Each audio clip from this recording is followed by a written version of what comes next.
हैदराबाद समेत सॼे सिंध में लंपी वायरस जे केसनि में घटिताई न अची सघी आहे। मुतासिर जानवरनि जो अंग 44,737 थी वियो आहे।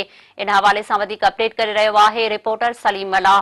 जी सलीम, वधीक अपडेट कजो।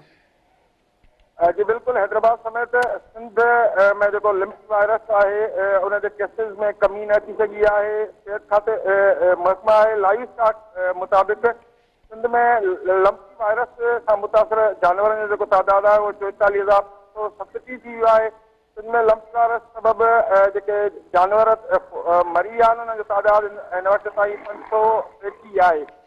लाइव स्टॉक खाते मुताबिक 12,686 जेके जानवर इन वक्त वायरस में मुब्तला आहिनि, जॾहिं 31,521 जेके जानवर इन वायरस में रिकवर थी चुका आहिनि। 14 लख का वधीक जेके जानवर उन्हनि खे लंपी वायरस सां बचाव जी जेका वैक्सीन आहे उहा लॻाई वई आहे। जी सलीम, अवां जी मेहरबानी।